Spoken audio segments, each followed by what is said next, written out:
Kami siap mendengar ya Tuhan sabdamu. We welcome you Lord, we love you. And only in Jesus name we pray and everybody says Amen. Kasih tepuk tangan yuk buat tim Present Worship, buat tim production, dan semua yang melayani kita di sore hari ini.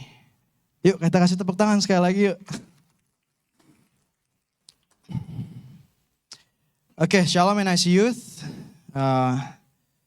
Buat teman-teman yang belum kenal dengan saya, nama saya Ben. Dan it's a privilege to share the word of God with all of you today. Mungkin kita bisa tengok yuk kiri kanannya, kita kasih salam, kita kasih tos yang terbaik. Kita katakan, kamu keren banget hari ini.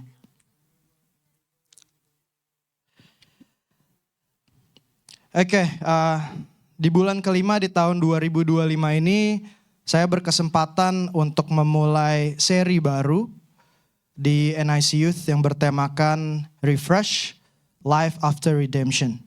Dan subtema untuk memulai series ini bisa dibilang bukan topik yang mudah, karena di sore hari ini kita akan belajar tentang seorang sosok di dalam Alkitab yang namanya Hagar.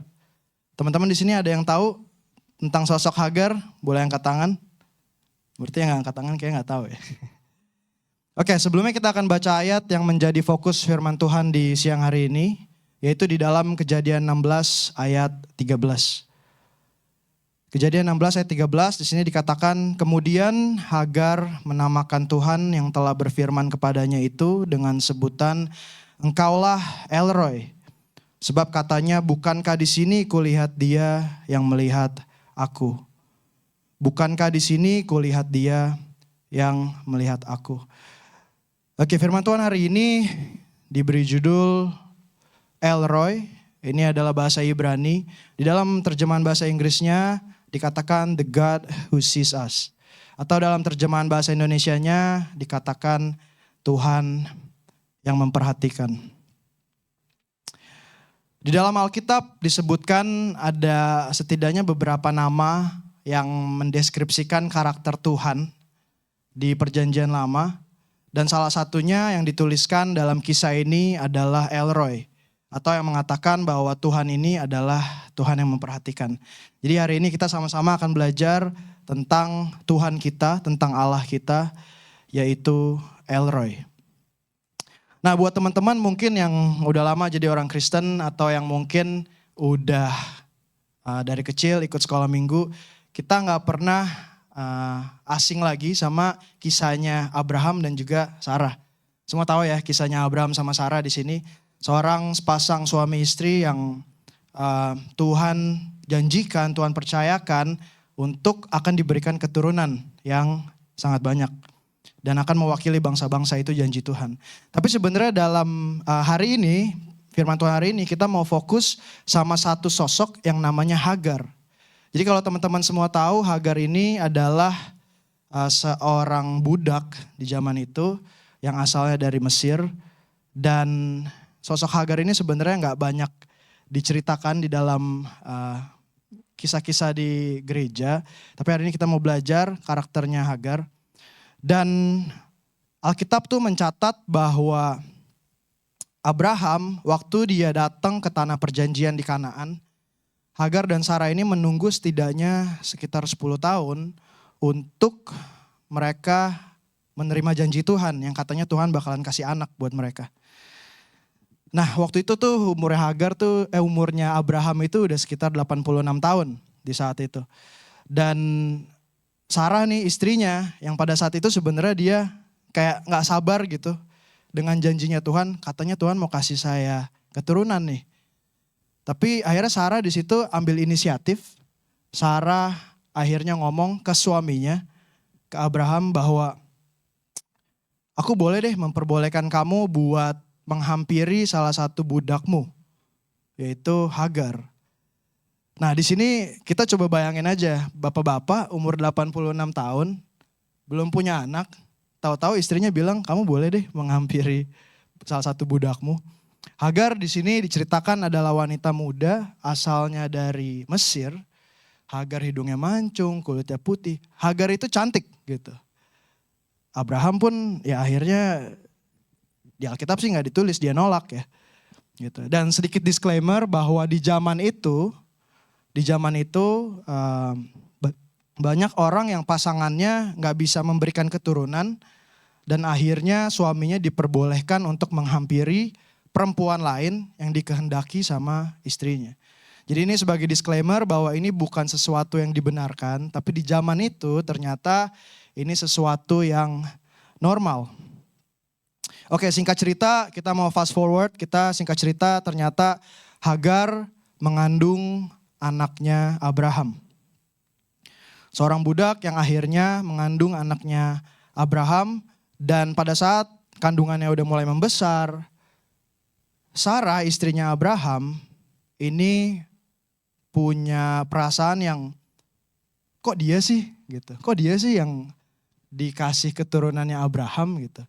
Sarah ini gak bisa terima, akhirnya Sarah protes sama Abraham.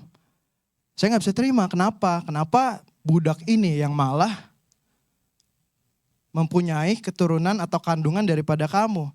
Coba teman-teman nih yang laki-laki posisiin kita sebagai Abraham gitu. Perasaan tadi istri kita yang nyuruh gitu. Nah, meskipun di Alkitab nggak dicatat, tapi menurut saya ternyata sifat wanita dari dulu udah susah buat dimengerti ya. Jadi teman-teman yang ketawa berarti ngerti nih. Nah, singkat cerita di sini Abraham bilang sama Sarah, loh itu kan budak kamu gitu. Perlakukan aja sesuai hati kamu, kehendakinnya apa. Jadi di saat itu akhirnya Sarah memutuskan untuk ngusir Hagar. Teman-teman masih ngikutin saya ya, Hagar tadi asalnya dari mana? Dari Mesir. Jadi buat seorang Mesir, tempat amannya dia itu adalah kampung halamannya sendiri. Sehingga waktu dia diusir, Hagar akhirnya singkat cerita kembali ke tanah Mesir, tapi di dalam perjalanan Hagar berhenti di sebuah sumur dan akhirnya dia ketemu sama Tuhan. Nah, ketemu sama Tuhan ini juga melalui malaikat. Malaikat bilang sama Hagar, kamu ngapain di sini? Gitu. Kamu balik aja ke rumah Tuhan kamu. Hagar di sini punya respon yang dia bingung gitu. Aduh, ini saya mau pulang nih. Saya mau pulang ke tanah saya nih ke Mesir, tapi kok saya malah disuruh balik untuk ditindas lagi. Nah, tapi di situ singkat cerita Hagar coba nurut sama perkataan Tuhan sampai muncul di ayat tadi bahwa Hagar menamakan tempat itu, sumur itu El-Roi atau Tuhan yang memperhatikan. Karena buat seorang Hagar di zaman itu dia ngelihat bahwa Tuhan itu adalah sosok yang besar, sosok yang gak kelihatan, sosok yang mungkin gak tahu nih baik apa enggak. Tapi Hagar ngerasa, oh orang sekecil Hagar ternyata diperhatiin sama Tuhan. Jadi kenapa Hagar mengucap bahwa tempat itu adalah El-Roi. Singkat cerita Hagar kembali ke rumah tuannya, ke rumah Sarah dan juga Abraham. Setibanya di sana ya diceritakan bahwa mereka diterima dan teman-teman nanti bisa baca sendiri, itu ada di Kejadian 16. Dan kita akan fast forward itu di Kejadian 21. Di Kejadian 21 di sini diceritakan pada saat Hagar udah kembali di rumah tuannya.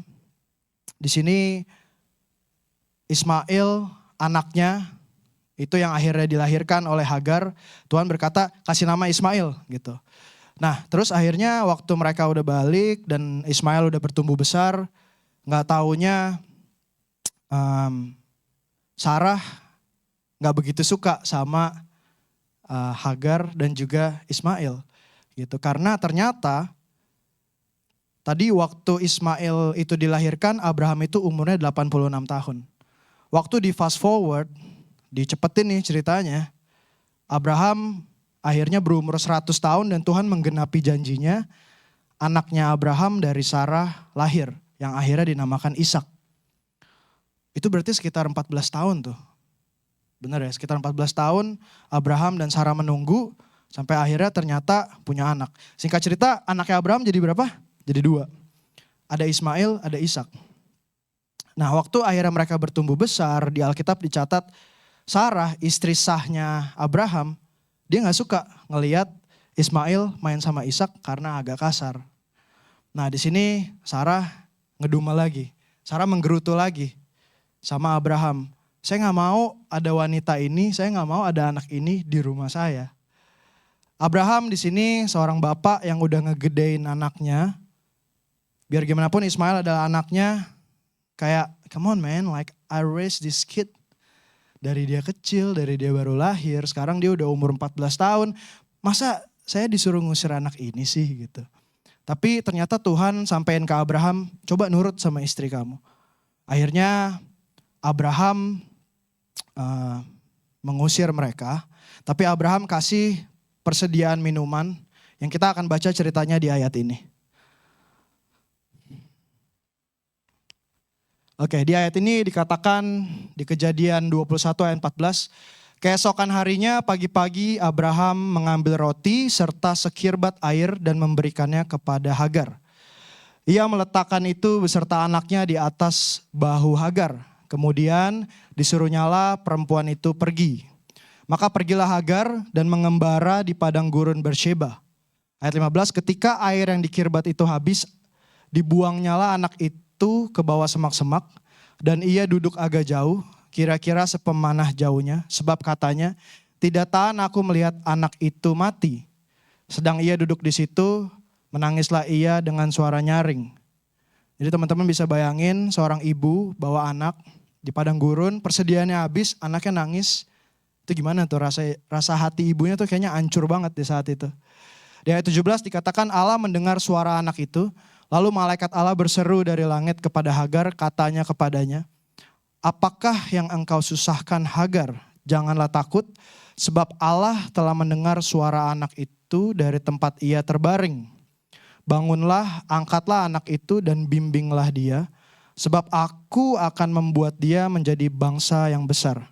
Ayat berikutnya, di ayat 19, lalu Allah membuka mata Hagar, sehingga ia melihat sebuah sumur. Ia pergi mengisi kirbatnya dengan air, kemudian diberinya anak itu minum. Allah menyertai anak itu sehingga ia bertambah besar, ia menetap di padang gurun dan menjadi seorang pemanah. Maka tinggallah ia di padang gurun Paran dan ibunya mengambil seorang istri baginya dari tanah Mesir. Jadi teman-teman, hari ini kita akan belajar seorang sosok Hagar di Alkitab ini. Dan setelah kisah ini kita gak pernah dengar lagi kisahnya Hagar dan Ismail seperti apa karena gak dicatat di Alkitab. Tapi kita akan belajar sama-sama tentang pelajaran apa yang kita bisa ambil dari seorang Hagar. Yang pertama poin yang kita mau belajar adalah janji Tuhan. Semuanya teman-teman katakan janji Tuhan. Kita sebagai orang-orang percaya, kita itu menerima janji Tuhan. Apalagi kita sebagai seorang Kristen, kita menerima janji Tuhan. Dan sebagai seorang Kristen, kita harus percaya akan janji Tuhan itu, karena janji Tuhan gak pernah gagal. Di Kejadian 16 ayat 10, di sini dikatakan lagi kata malaikat Tuhan kepadanya, ini kepada Hagar, aku akan membuat sangat banyak keturunanmu, sehingga tidak dapat dihitung karena banyaknya. Itu janji Tuhan kepada Hagar. Kita percaya bahwa Tuhan Maha Pencipta itu tahu pada saat kita lahir dan pada saat nanti kita udah gak ada di dunia ini. Saya yakin kalau kita bisa ilustrasiin Tuhan itu tuh punya buku kehidupan. Waktu Jordi baru lahir, Tuhan tahu hidupnya bakal seperti apa. Waktu Jose baru lahir, Tuhan tahu bakal seperti apa. Akhirnya pun Tuhan tahu. Nah di Yesaya 29 ayat 11 sampai 14 di sini dikatakan, sebab aku ini mengetahui rancangan-rancangan apa yang ada padaku mengenai kamu. Demikianlah firman Tuhan, yaitu rancangan damai sejahtera dan bukan rancangan kecelakaan. Untuk memberikan kepadamu hari depan yang penuh harapan. Ini janji Tuhan gitu. Jadi kalau misalnya kita sebagai orang Kristen, kita tahu janji Tuhan di dalam hidup kita, kita percaya Yesus adalah juru selamat, kita harus tahu bahwa hidup kita, masa depan kita itu dijamin sama Tuhan. Itu yang Tuhan tuliskan dan kita percaya bahwa Alkitab ini gak mungkin berbohong, itu janji Tuhan. Terkadang di dalam hidup kita mungkin punya sikap yang gak sabar pada saat keadaan di dalam hidup kita tuh gak enak. Sama kayak Hagar, itu di dalam hidupnya mungkin dia waktu itu berkata, man, it's not making any sense gitu. Kok gua udah disuruh sama Abraham, gua mengandung anaknya gua diusir. Itu gak masuk akal gitu di saat itu. Tapi Hagar percaya sama janji Tuhan, kalau Tuhan akan memberikan keturunan kepada Hagar yang akan mewakili bangsa. Di situ Hagar berpegang sama janjinya Tuhan. Saya mau bilang ke teman-teman, hanya karena sesuatu kadang tertunda, Tuhan belum jawab doa kita, bukan berarti Tuhan tuh gak bekerja. Tuhan bahkan bekerja waktu kita tuh gak ngeliat Tuhan tuh lagi bekerja. Tapi apa yang kita lakukan pada saat kita lagi di dalam masa menunggu, kita lagi berdoa, kita nunggu jawaban Tuhan, apa yang kita lakukan? Kita taat, kita terus berjalan, kita terus berdoa, kita terus percaya. Bahkan terkadang masa menunggu itu adalah masa kita ini sebenarnya lagi dipersiapkan gitu untuk sesuatu yang tadinya kita minta. Saya mau kasih ilustrasi gini, mungkin buat teman-teman yang sekarang udah mulai beranjak ke umur dewasa, kita ngerasain proses waktu kita bikin SIM atau KTP. Ya, waktu kita bikin SIM, kita udah tahu kita datang ke kantor, kita isi form, lalu kita masukin formnya dan kita disuruh tunggu di ruang tunggu. Tapi tujuan kita ada di situ adalah untuk kita bikin SIM. Berarti kita menunggu SIM-nya jadi. Mungkin gak sih pada saat kita udah tahu nih tujuan kita bikin SIM, tapi di ruang tunggu kita menggerutu gitu. Karena prosesnya gak enak, kita harus nungguin, kita mungkin diselak orang. Kita sebagai orang Kristen, kita tahu janji Tuhan itu adalah masa depan yang akan membawa damai sejahtera, bukan kecelakaan. Saya mau bilang sama teman-teman, pada saat kita sekarang ada di masa menunggu, terus percaya sama janji Tuhan, terus berpegang sama janji Tuhan. Yang percaya semua katakan amin. Oke, itu poin yang pertama. Poin yang kedua yang kita mau belajar dari sosok seorang Hagar adalah postur hati.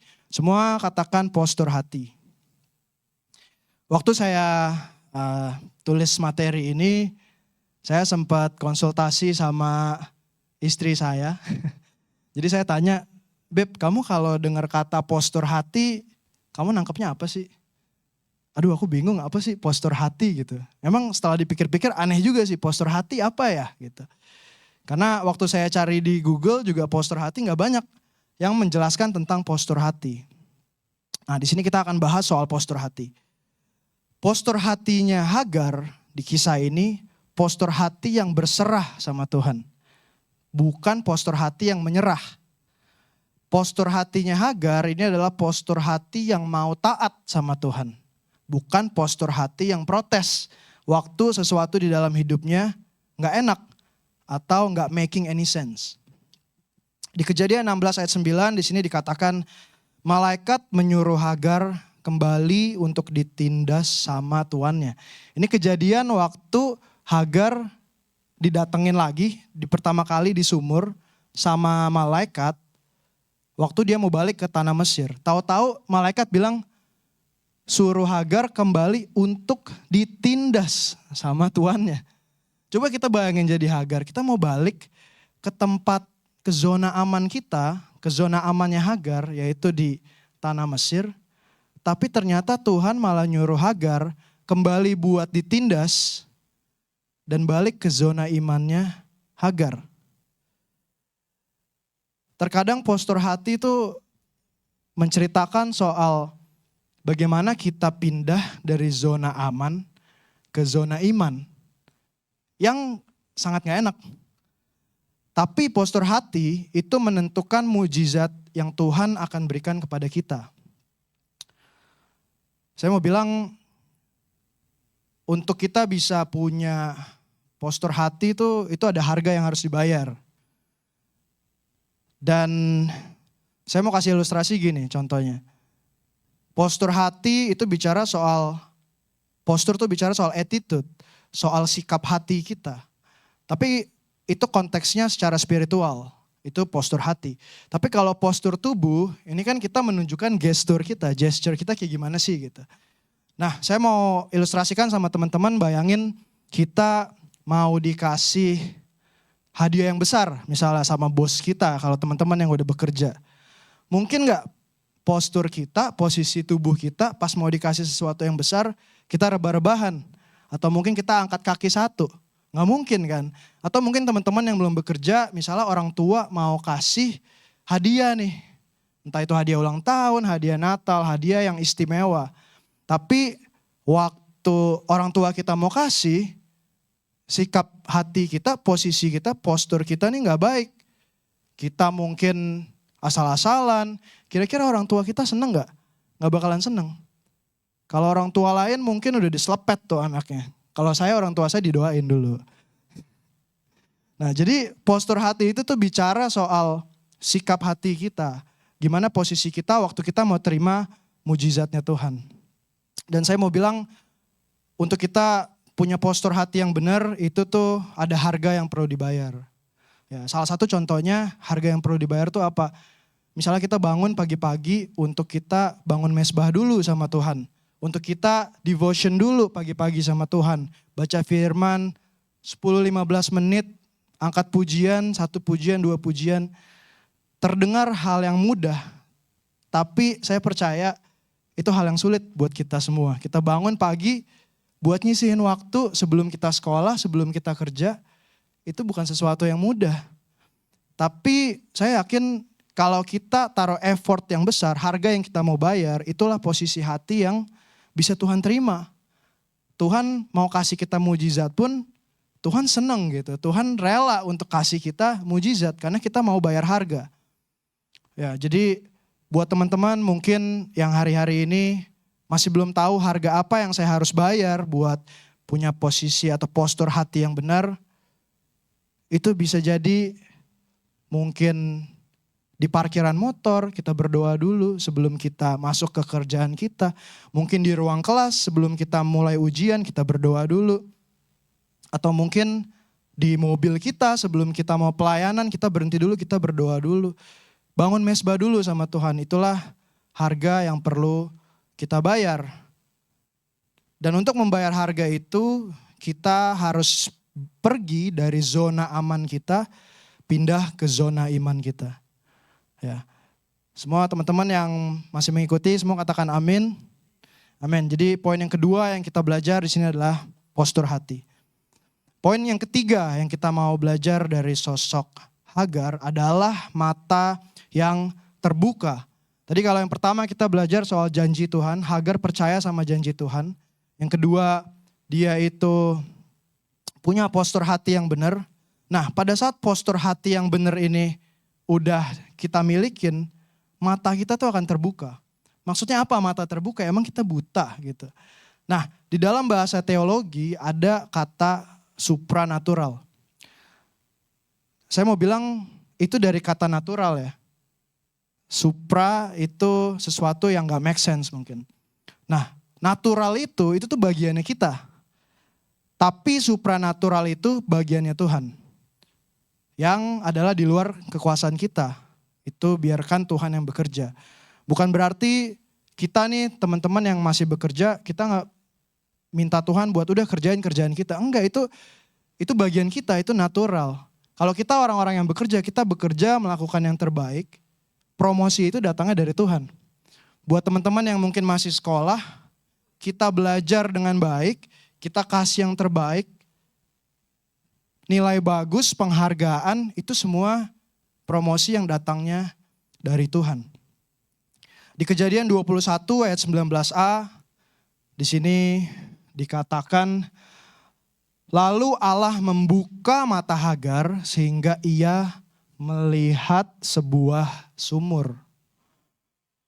Di sini dibilang Allah membuka mata Hagar sehingga ia melihat sebuah sumur. Pertanyaannya nih waktu saya baca ini, apakah Hagar waktu itu dibutakan sama rasa sedihnya, sama rasa kecewanya sampai dia gak ngelihat ada sumur di depannya dia. Ya, saya gak ngelihat di ayat ini atau di Alkitab ini Tuhan bilang kalau Tuhan secara mujizat bikin sumur di depannya Hagar. Waktu Hagar dan Ismail kehausan. Di situ nggak dibilang seperti itu. Tapi di sini dikatakan Allah membuka matanya Hagar. Saya mau bilang di sini teman-teman, terkadang kita tuh nggak bisa ngukur perkenanan Tuhan, mujizatnya Tuhan itu dengan materi. Terkadang mujizat itu bentuknya bukan selalu fisik ataupun materi. Meskipun saya nggak bilang kalau kita punya uang banyak itu salah, punya rumah bagus itu salah. Bukan seperti itu, tapi mujizat Tuhan tuh nggak selalu harus kayak gitu. Mujizat Tuhan tuh bisa dalam bentuk apa? Bentuk damai sejahtera, dalam sukacita. Itu bentuk mujizat yang berbeda-beda di hari-hari ini. Saya mau kasih ilustrasi begini. Mungkin seseorang yang lagi bergumul untuk mamanya bisa sembuh dari sakit penyakit yang keras. Dia berdoa, dia minta mungkin dari tim gereja untuk bisa doain pemulihan buat mamanya.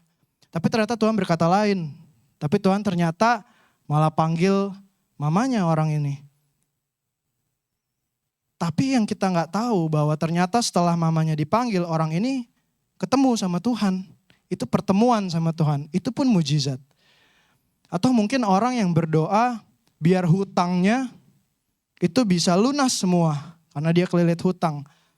Tapi ternyata Tuhan berkata lain, hutangnya nggak langsung dilunasin. Tapi ternyata orang ini ketemu sama Tuhan di proses itu pun mujizat. Atau mungkin orang yang berdoa supaya dia gak masuk penjara, tapi ternyata Tuhan berkata lain, Tuhan taruh dia di penjara, tapi ternyata di dalam penjara dia ketemu Tuhan. Itu pun mujizat. Saya percaya Tuhan tahu apa yang kita butuhkan. Tuhan tahu apa yang kita lagi perlukan. Berkat Tuhan itu gak pernah terlambat, berkat Tuhan itu gak pernah kurang buat setiap kita. Yang perlu kita lakukan hanya minta Tuhan buka mata kita, Tuhan akan kasih hikmat, Tuhan akan kasih mujizat di depan mata kita. Sumur-sumur itu akan terlihat di depan mata kita pada saat kita minta sama Tuhan. Ya, yang percaya semua kasih kemuliaan dulu buat Tuhan. Oke, itu poin yang ketiga yang tadi kita belajar. Dan poin yang keempat yang kita mau belajar dari sosok Hagar adalah berdiri dan ambil berkat Tuhan. Di Kejadian 21 ayat 19b, Kejadian 21 ayat 19b di sini dikatakan, ia pergi mengisi kirbatnya dengan air, kemudian diberinya anak itu minum. Nah, di sini waktu Hagar udah dikasih lihat ada sumur di depannya, Hagar nggak tidur-tiduran, Hagar nggak berharap kirbatnya keisi sendiri dari air sumur itu. Tapi Hagar cepet-cepet dia berdiri, dia isi ke dalam sumur itu airnya, dia kasih ke anaknya. Saya mau bilang gini teman-teman, kadang mungkin Tuhan udah taruh mujizat-mujizat, berkat-berkat di depan kita. Tapi kita mau berdiri dan ambil berkat itu atau enggak? Mungkin buat teman-teman yang udah bekerja, misalnya di dalam bidang marketing, saya mau bilang, atau sales marketing. Tugas kita ya kita belajar product knowledge gitu untuk kita terus bisa jualan lebih baik lagi. Bukannya kita malah duduk diem atau kita bilang ya kalau dari Tuhan, ya dari Tuhan deh datang hari ini apa sih gitu kan. Kita mesti tahu gitu apakah Tuhan ini udah taruh apa enggak. Ya kita lakukan yang terbaik, kita berdiri dan ambil berkat Tuhan. Di sini kita harus benar-benar mengenali penyediaannya Tuhan. Kalau misalnya Tuhan udah sediakan di depan mata kita, ya kita ambil. Seperti yang tadi saya bilang, penyediaan Tuhan itu lebih dari cukup. Dan mungkin buat teman-teman berapa kali di dalam hidup kita enggak melihat berkat Tuhan yang Tuhan udah sediain di depan mata kita. Dan ternyata hal yang kita perlu minta sama Tuhan hanya buat Tuhan bukain mata kita. Supaya kita bisa ngelihat mujizat-mujizat itu, berkat-berkat itu. Di Filipi 4 ayat 19 di sini dikatakan, Allahku akan memenuhi segala keperluanmu menurut kekayaan dan kemuliaannya di dalam Kristus Yesus. Ini janji Tuhan. Ini yang Tuhan udah ucapin. Kalau Tuhan itu yang akan mencukupkan setiap keperluan kita. Tuhan itu tahu. Yang tadi saya bilang Tuhan tahu dari kita baru lahir sampai nanti kita jadi apa. Tuhan tahu. Dan janji Tuhan, anak-anak yang percaya sama Tuhan itu akan selalu dicukupkan. Kita akan punya masa depan yang cerah penuh harapan. Tapi kita harus lakukan bagian kita. Ya. Jadi 4 poin tadi yang kita udah belajar. Yang pertama adalah janji Tuhan. Yang kedua adalah postur hati. Yang ketiga mata yang terbuka. Yang keempat berdiri dan ambil berkat Tuhan. Oke, saat sebentar kita juga akan mau tutup dengan beberapa, saya mungkin bisa undang Jose bisa maju ke depan untuk bisa mengiringi. Teman-teman, saya mau bilang kalau Tuhan itu adalah Tuhan yang memperhatikan setiap pergumulan kita. Allah itu adalah Allah yang peduli. Karena di Alkitab itu dicatat seperti itu. Dan Alkitab tuh mencatat janji Tuhan kepada orang benar, itu keturunannya akan terpelihara sempurna. Keturunan orang benar tidak akan pernah meminta-minta roti. Saya percaya teman-teman di sini semua mau punya hidup yang berkemenangan, punya keturunan yang gak pernah meminta-minta roti. Amin. Janjinya saya percaya akan digenapi dalam hidup kita, asal kita mau taat, kita mau punya sikap hati yang benar. Di Yesaya 41 ayat 10 di sini dikatakan, janganlah takut sebab aku menyertai engkau. Janganlah bimbang sebab aku ini Allahmu. Aku akan meneguhkan, bahkan akan menolong engkau. Aku akan memegang engkau dengan tangan kananku yang membawa kemenangan. Teman-teman, Elroy adalah Tuhan yang memperhatikan Hagar di perjanjian lama. Saya percaya Tuhan yang sama itu juga yang memperhatikan kita semua di hari-hari ini. Tuhan kita gak berubah kan? Tuhan kita masih sama dari dulu sampai hari ini, sampai besok-besok Tuhan kita masih sama. Kalau Tuhan ini mampu melihat seorang Hagar, pergumulan dia, rasa sakit dia, penderitaan dia, saya yakin Tuhan juga bisa ngelihat penderitaan kita, hati setiap kita di tempat ini. Pergumulan atau rasa sakit yang kita lalui itu gak akan melampaui segala kekuatan kita. Saya yakin Tuhan yang akan berikan kekuatan. Seberapapun salib yang kita pikul saat ini, ketahui bahwa Tuhan punya janji dan rancangan yang terbaik buat setiap kita. Ada amin semua? Kalau misalnya Abraham dan Sarah harus menunggu sampai 25 tahun janji Tuhan bahwa Tuhan akan berikan keturunan sama Sarah dan Abraham. Kita pun harus terus percaya pada saat masa-masa penantian kita. Kalau teman-teman hari ini ada doa yang belum dijawab, doa lagi. Kalau ada permintaan yang belum dikabulkan, ketuk lagi pintunya. Minta lagi sama Tuhan. Saya mau bilang gak hanya Tuhan melihat penderitaan kita, gak hanya Tuhan melihat pergumulan kita, tapi Tuhan juga bisa ngelihat masa depan kita. Boleh di next slide-nya. Kalau misalnya Tuhan bisa ngelihat rasa sakit kita, God sees your pain, God sees your weakness, but next, God also sees your potential, God also sees your future, karena Tuhan kita adalah Tuhan Maha Pencipta. Kalau misalnya Tuhan tahu penderitaan kita seberat apa, kita yakin dan kita harus percaya Tuhan siapin masa depan kita yang cerah penuh harapan. Tugas kita, lakukan bagian kita, lakukan kewajiban kita. Buat kita yang berhenti percaya, buat kita yang berhenti meminta, sekali lagi ketuk lagi, Tuhan tahu apa yang kita butuhkan. Minta lagi sama Tuhan. Bangun mesbah setiap hari, punya postur hati yang benar. Kalau misalnya kita gak pernah bangun pagi untuk kita devotion sama Tuhan 5-10 menit. Seberapa lama sih 5-10 menit setiap hari buat Tuhan? Saya tahu itu rasanya berat, tapi kita harus bangun kebiasaan itu. Karena kalau kita mau menggerakkan hati Tuhan, kita harus bayar harganya. Dan itu gak gampang. Saya tahu itu gak gampang. Teman-teman, saya berharap teman-teman bisa belajar sesuatu ya hari ini. Kita kasih kemuliaan dulu buat Tuhan. Oke, buat yang baru pertama datang ke NIC, welcome home. Di NIC Youth, kita mau membangun komunitas yang sehat. Dan buat yang tertarik berkontribusi pelayanan di NIC, bisa hubungin youth leader di tempat ini. Ada Anggi, ada Sisi, ada Teddy. Coba buat teman-teman yang tergerak untuk melayani di tempat ini, yuk kita bisa minta sama leader-leader di sini. Atau bahkan yang mau dibaptis di minggu depan, kita juga ada baptisan selam yang akan diadakan. Nanti bisa tanya sama teman-teman pengurus di tempat ini. Dan saya mau bilang NIC Youth ini New Identity Church, dari kata identitas yang baru, New Identity. Saya sangat terberkati minggu lalu kalau gak salah saya ngeliat satu kutipan dari Pastor Steven Furtick. Boleh di next.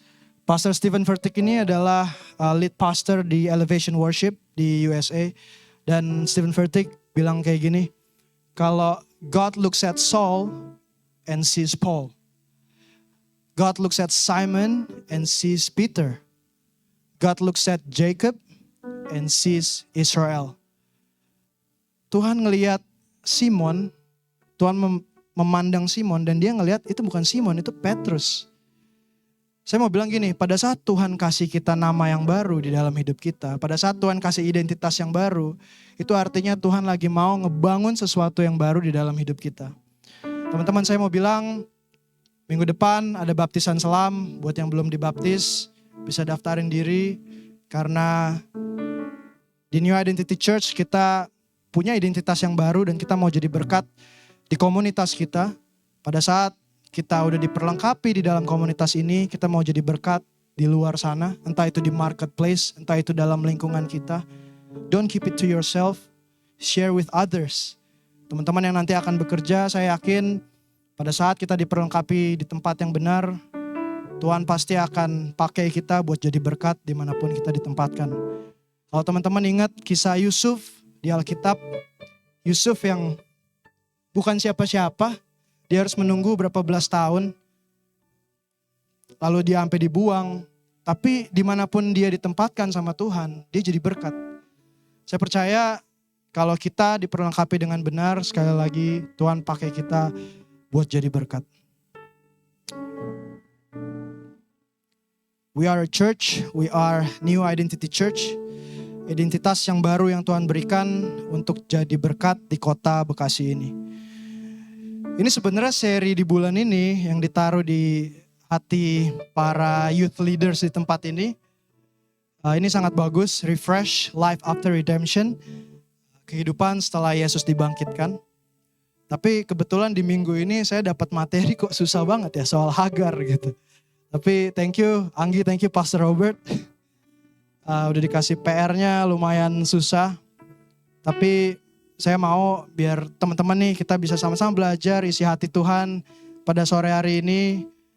Dan buat teman-teman mungkin youth leaders yang udah melayani, udah setia melayani di tempat ini, thank you buat dedikasinya, buat kesetiaan teman-teman. Apalagi kemarin salah satu youth leader kita, papanya baru dipanggil Tuhan. Dan saya ngelihat betapa baiknya teman-teman youth leaders yang mau bergerak, datang langsung ke rumahnya Adrian. Kebetulan saya sama Jojo kemarin gak bisa datang, tapi kita udah hubungin Adrian langsung. Jadi buat teman-teman mungkin yang belum tahu, nanti bisa ucapin, kasih perhatian ke Adrian. I think he really needs it right now.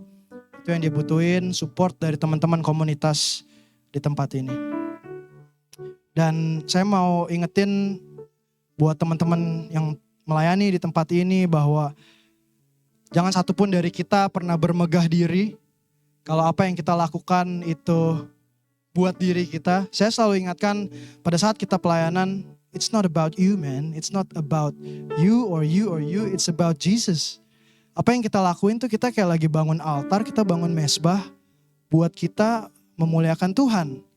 Ya kan? Buat kita merangkul jiwa-jiwa yang belum kenal sama Tuhan. Saya diingatkan dengan satu kutipan ini, boleh di next. Ini dari Corrie ten Boom. She's an amazing woman of God. Dia bilang kayak gini, when people come up and give me a compliment, I take each remark as if it were a flower. At the end of the day, I lift up all of the bouquet of flowers I have gathered throughout the day and say, here you are Lord, it is all yours. Yang dikatakan sama Corrie itu kayak gini, setiap kali saya terima pujian dari orang, saya anggap itu seperti satu bunga yang saya terima dari orang itu. Sepanjang hari saya terima pujian, saya ambil bunga itu, pujian itu saya ambil, saya kumpulin. Di akhir hari itu, bunga itu saya jadiin buke, saya kembaliin ke Tuhan, Tuhan ini buat Tuhan. Di sini yang saya mau sampaikan adalah bahwa setiap pelayanan kita itu bukan karena kita layak, tapi karena Tuhan yang melayakkan kita. Jadi teman-teman, sekali lagi buat yang belum pelayanan, yuk saya mau undang, mungkin kita bisa ambil apapun itu, sekecil apapun itu. Kita sama-sama melayani Tuhan buat kota Bekasi ini. Oke, kita kasih tepuk tangan dulu semua buat Tuhan. Saya mau undang tim Praise and Worship bisa maju ke depan. Kita mau angkat satu pujian sebelum kita masuk ke perjamuan kudus.